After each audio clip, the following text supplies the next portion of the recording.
yeah, no, totally. But I just think, no, it's very interesting.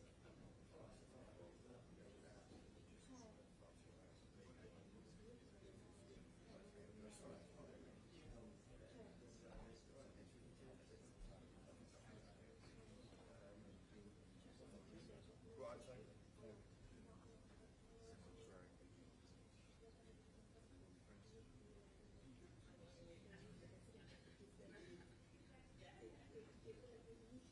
yeah.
Good afternoon.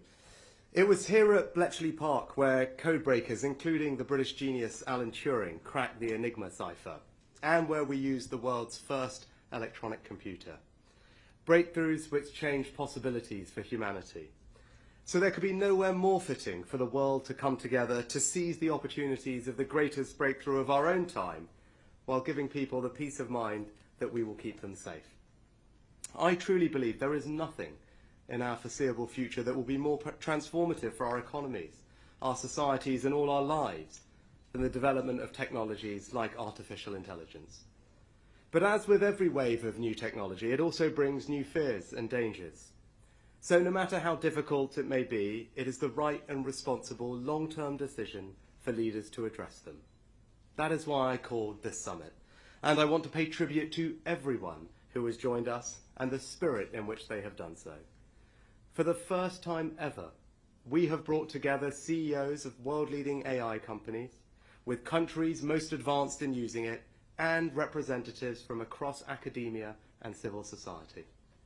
And while this was only the beginning of the conversation, I believe the achievements of this summit will tip the balance in favor of humanity, because they show that we have both the political will and the capability to control this technology and secure its benefits for the long term. And we've achieved this in 4 specific ways. Until this week, the world did not even have a shared understanding of the risks. So our first step was to have open and inclusive conversation to seek that shared understanding. We analysed the latest available evidence on everything from social harms like bias and misinformation, to the risk of misuse by bad actors, through to the most extreme risks of even losing control of AI completely. And yesterday, we agreed and published the first ever international statement about the nature of all those risks. It was signed by every single nation represented at this summit, covering all continents across the globe, and including the United States and China. Some said we shouldn't even invite China. Others said that we could never get an agreement with them. Both were wrong. A serious strategy for AI safety has to begin with engaging all the world's leading AI powers, and all of them have signed the Bletchley Park communique. Second, we must ensure that our shared understanding keeps pace with the rapid deployment and development of AI. That's why last week I proposed a truly expert global panel to publish a State of AI Science report. Today at this summit, the whole international community has agreed. This idea is inspired by the way the Intergovernmental Panel on Climate Change was set up to reach international science consensus. With the support of the UN Secretary General, every country has committed to nominate experts. And I'm delighted to announce that Turing Prize winner and godfather of AI, Yoshua Bengio, has agreed to chair the production of the inaugural report. Third, until now, the only people testing the safety of new AI models have been the very companies developing it. That must change. So building on the G7 Hiroshima process and the global partnership on AI, like-minded governments and AI companies have today reached a landmark agreement. We will work together on testing the safety of new AI models before they are released. This partnership is based around a series of principles which set out the responsibilities we share. And it's made possible by the decision I have taken, along with Vice President Kamala Harris, for the British and American governments to establish world-leading AI safety institutes with the public sector capability to test the most advanced frontier models. In that spirit, I very much welcome the agreement of the companies here today to deepen the privileged access that the UK has to their models. Drawing on the expertise of some of the most respected and knowledgeable AI experts in the world, our Safety Institute will work to build our evaluations process in time to assess the next generation of models before they are deployed next year. Finally, fulfilling the vision we have set to keep AI safe is not the work of any single summit. The UK is proud to have brought the world together and hosted the first summit, but it requires an ongoing international process to stay ahead of the curve on the science and to see through all the collaboration that we have begun today. So we have agreed that Bletchley Park should be the first of a series of international safety summits, with both Korea and France agreeing to host further summits next year. The late Stephen Hawking once said, "AI is likely to be the best or worst thing to happen to humanity." If we can sustain the collaboration that we have fostered over these last 2 days, I profoundly believe that we can make it the best. Because safely harnessing this technology could eclipse anything we have ever known. And if in time history proves that today we began to seize that prize, then we will have written a new chapter worthy of its place in the story of Bletchley Park, and more importantly, bequeathed an extraordinary legacy of hope and opportunity for our children and generations to come. Thank you. We'll just take some questions from the media. Can I start with Sky?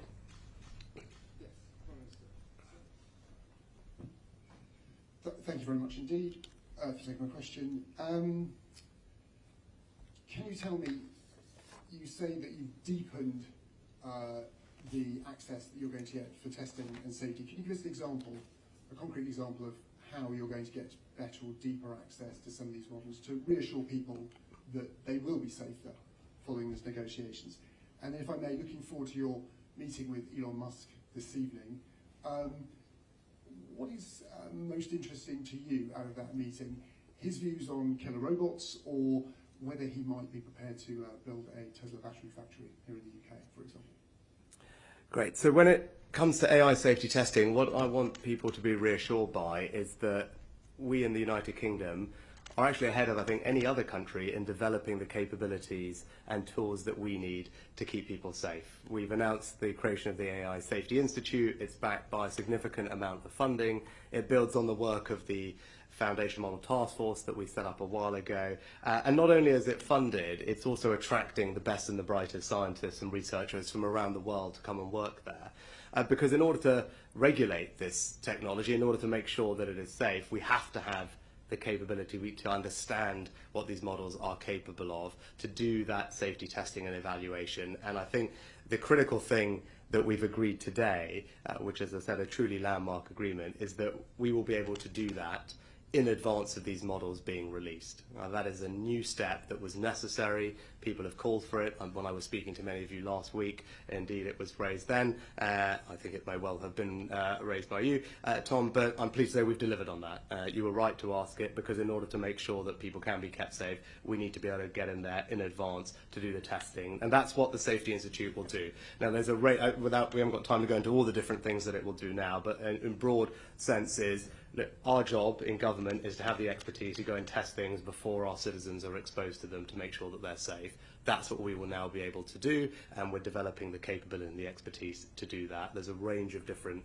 methodologies that are used to deliver that, but fundamentally, people should be reassured. Not only do we have the tools and the capabilities being developed here at a rate faster than any other country, we now have the agreement we need to go and do the testing before the models are released to the public, and that is something that I think the summit will look back and say was a terrific achievement, a landmark achievement of this summit.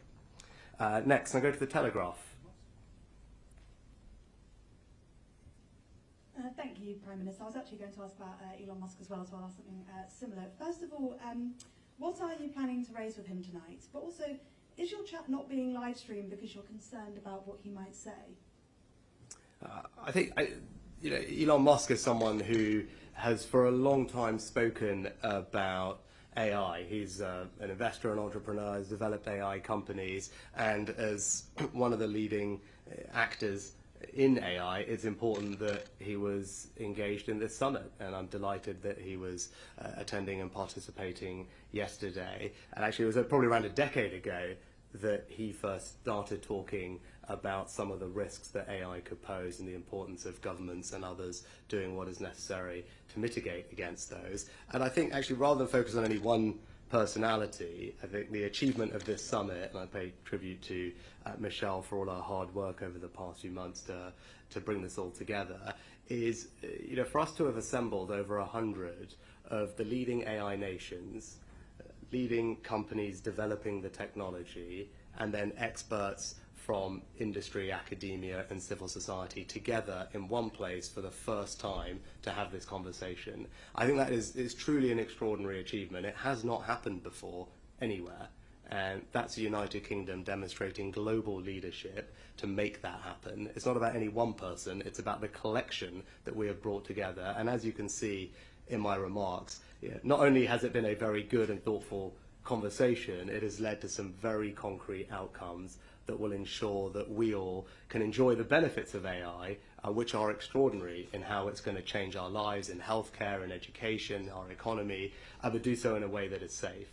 And this summit and the outcomes from it will ensure that that is the direction that we are now on, and that is because of the leadership that the United Kingdom has shown and played, and that has been recognised by everyone who was at this summit, has paid tribute to the UK for convening this and bringing people together in the way that we have done. And as I said, you can see the success in the fact that not just South Korea but France are now hosting the next two summits. So I think we should take that as another mark of success for us, that others are wanting to do the same thing and continue this conversation. Next, we go to the BBC.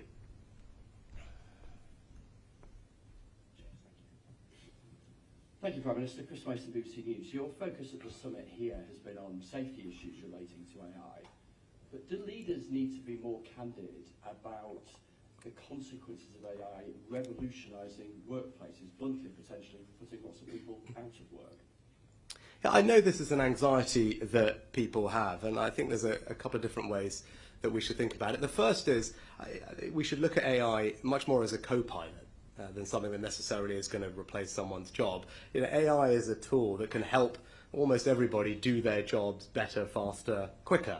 And that's how we're already seeing it being deployed. So if you take in government, for example, DWP, a caseworker at the moment putting together paperwork for a benefits tribunal, I think maybe can do about 11 cases over the course of a week. AI can do the same amount of work with that same person. It can help that same person do the same amount of work in an hour. And that's extraordinary because it means that person can then get through the backlogs much faster, we can get through people's cases much quicker, and it's a good example of how we can bring the benefits of AI to lots of people. But we should think of it much more like that, like a co-pilot to someone doing their job. And that's how I think about it. Technology always has the potential to change labour markets and patterns of employment. It's hard to predict how that will evolve. What we do know is that AI already is responsible for 50,000 jobs across the UK. We should be proud that we are a leading AI nation. We've got world-leading research talent here, companies developing technology that's already creating jobs in every part of our country. And as it pertains to the future, I think I'm of the view that technology like AI, which enhances productivity, over time is beneficial for an economy. It makes things cheaper, it makes the economy more productive. But that does mean jobs can change. An MIT study that I mentioned recently showed that something like 60% of the jobs at the time that it did the study didn't exist 40 or 50 years before, to give you a sense of the change. So my job, government's job, is to make sure that we have a world-class education system. That is my answer in a nutshell. That's why I don't want people to be worried, because we are building a world-class education system. Not just in our schools, where standards are going up, not just in the reforms for 16 to 18-year-olds that I announced recently, with more maths and English, broader curriculum, higher quality technical education brought together, but with lifelong learning, the ability to train and retrain, backed by government support at any stage in your life. That is what a world-class education system looks like. And it's because we're delivering that, I'm confident that we as a society will just reap the benefits of AI economically, and people will always be able to have the opportunities to flourish because we'll be supporting them to get the skills that they need. And so I know it's an anxiety that people have, but you should be reassured, because we're developing the education and skill system that we need to ensure everyone can flourish over the years and decades to come. Next, can I go to ITV?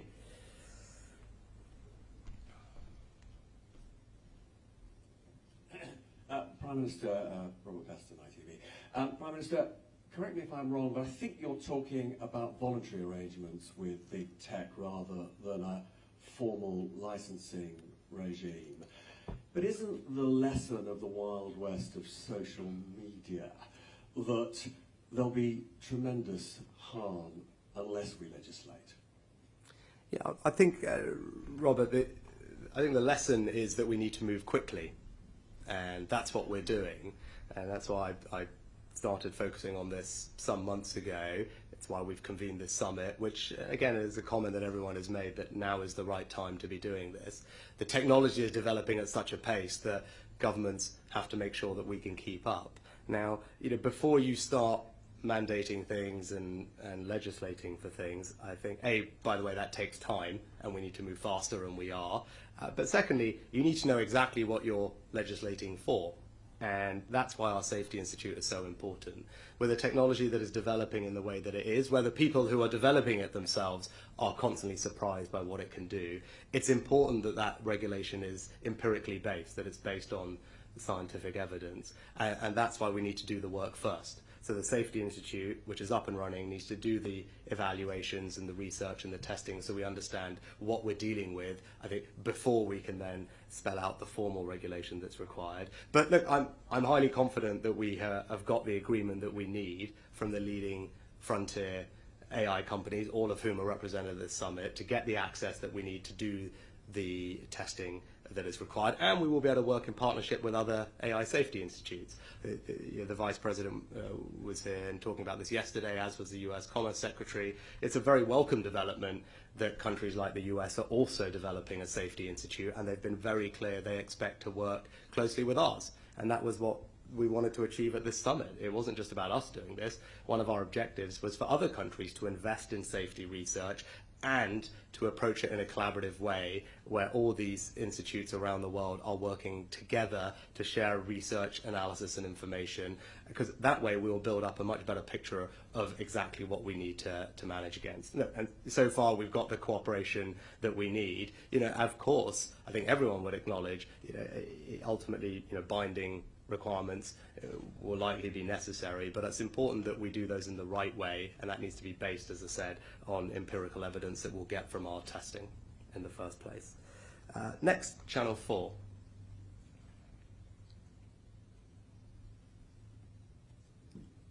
Hi, Prime Minister, it's Heli Abrahimi from Channel 4 News.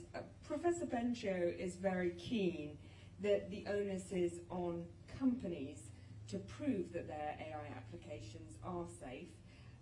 Do you back that call? Should the onus be on the companies, and should they be asked to have a certain amount of budget dedicated to making sure that those AI applications are safe? The point I would make is that what we can't do is expect companies to mark their own homework. Right? I don't think people would expect that in other walks of life. It's incumbent on governments to keep their citizens safe and protected, and that's the approach we take to everything else. That's the approach we'll take here. That's why we've invested significantly in our AI Safety Institute. It's our job to independently, externally evaluate, monitor and test these models to make sure that they are safe. Now, do I think companies have a general moral and responsibility to ensure that the development of their technology is happening in a safe and secure way? Yes. Is that what they also believe? Yes, that's what I've all just sat in a room with them. They've all said exactly the same thing. But I think they would also agree that governments do have to play that role, and indeed they've all signed up to a set of declarations which accepts that, that there should be external validation, testing, monitoring of their models during training, before deployment and afterwards. That's the agreement that we've reached today, which is why it's so important. But I don't think we can outsource that job. I do think fundamentally, governments or a network of governments working collaboratively do need to provide their citizens with the independent assurance that the models are safe. But also, fundamentally, it's only governments that can test for national security risks. Ultimately, that is the responsibility and knowledge of a sovereign government, and with the involvement of our intelligence agencies, as they have been with all our AI work thus far, that is the job of governments. No one else can do that on behalf of them. So that's why, I said we've taken a leading stance in developing the capabilities through the AI Safety Institute, and I'm excited that that offer is going to be made available to the world. Again, that is British leadership. Those are our values. That's how we do things. Not only are we going to provide the research and evaluation, we've been very clear that we will share that work collaboratively with other governments around the world, because we view this as a shared challenge. AI doesn't respect borders, and we're only going to solve this problem if we work together. And we hope our institute can be a leading part of how we do it, and we hope, and already I'm hearing from other countries how appreciative of that offer they are, and they're all keen to partner with us in the coming months. Next, could I go to the I? Thank you, Prime Minister. Hugo Jai from the I. You told us last week that we shouldn't be losing sleep over the existential risks of AI. Despite the breakthroughs at this summit, what you haven't agreed is an international regulatory framework for the control of AI. When should we start losing sleep if that's not developed? Well, I think what people can see coming out of this summit, that there's been more practical, concerted action to improve AI safety than at any point previous to today. And that's being done on the most international basis that we've ever seen. The first ever bringing together, as I said, of leading AI nations, civil society, academic experts, and the developers of the technology themselves in the same place, agreeing to the same set of principles, and crucially to the independent external evaluation of models before they are deployed. And that is a significant achievement which will enhance safety. And in terms, when I said people don't need to lose sleep on it today, that's because there is a genuine debate about these risks. Now, some believe that they will manifest itself, and we're talking about the most extreme risks, where others have said that the risk from AI could be on a similar par to those like nuclear war or pandemics. Others disagree with that. People from the industry don't think that that is possible and won't happen. My view is, even if there is a small possibility that that happens, the right and responsible thing for governments to do is to act. And that is exactly what we have done. And not only have we acted, we have led that conversation, and so that we can reassure people here at home that we're taking the steps that are necessary to mitigate against that risk, however remote or in the future it is. And I want to do that, and this is why we should make sure we focus properly as well. I want to be able to do that so that we can then actually spend a lot of our time, energy, focusing on all the incredible things that AI is going to do for us and is already doing for us. As I said, revolutionizing healthcare, drug discovery, diagnosis. In education, we announced an initiative just this week to provide thousands of teachers with access to AI for lesson planning and quizzes, which they've been piloting for a while already with spectacular results in terms of performance and reduction on their workload. You know, the prospect of every child having a personalized AI tutor, which we know will make an enormous difference to their learning outcomes, how it's going to shape every single business and improve productivity, as we've discussed. You know, those are all the incredible things that AI can do that actually the UK is very well placed to lead at as well, because of our incredible entrepreneurs and our environment for that. But I want us to be able to do that in the knowledge that the AI that we are using is safe. And that's why these two things go together. And now that we can put in place what the guardrails that are necessary to keep us safe, we can really focus on in getting all the benefits of AI, because it really can be transformational. And then lastly, if I could turn to Channel 5. Thank you, Prime Minister. Andy Bell, 5 News. China was invited here, but they weren't invited to the session that you chaired today. You plainly don't trust them fully.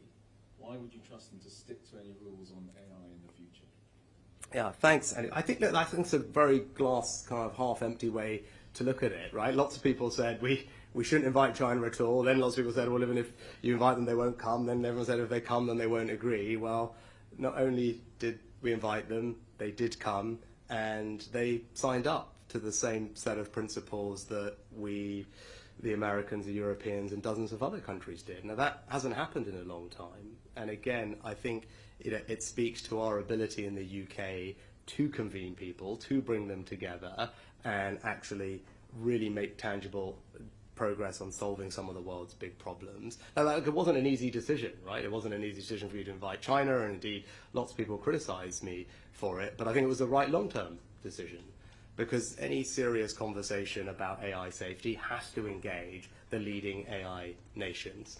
Now, look, I can't predict the future and exactly how this is all going to pan out, but it would have been a mistake not to try, and we achieved the outcome that we wanted, which was for them to be here, to be engaged, as they were with Michelle and others yesterday, and for them to have signed up to the Bletchley Park communique alongside, as I said, the EU, the US, and lots of others. That is a significant achievement of UK engagement, UK diplomacy, UK leadership, and it's very much in keeping with our foreign policy strategy, which is the China, I've talked about this before, it's to protect, align, and engage.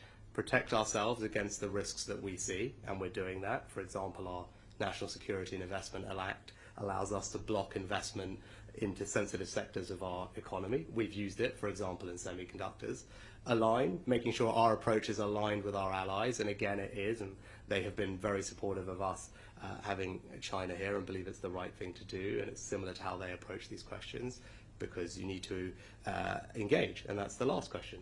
Because we're protecting ourselves on the things that matter, on the areas where you require global cooperation, climate change, pandemics, financial stability, AI, it's worth trying to engage with China because they are an indisputable leading AI nation, and it would be odd not to try. But I'm pleased that we managed to achieve that. So thank you. Thank you very much for your time. Also, just wanted to say my personal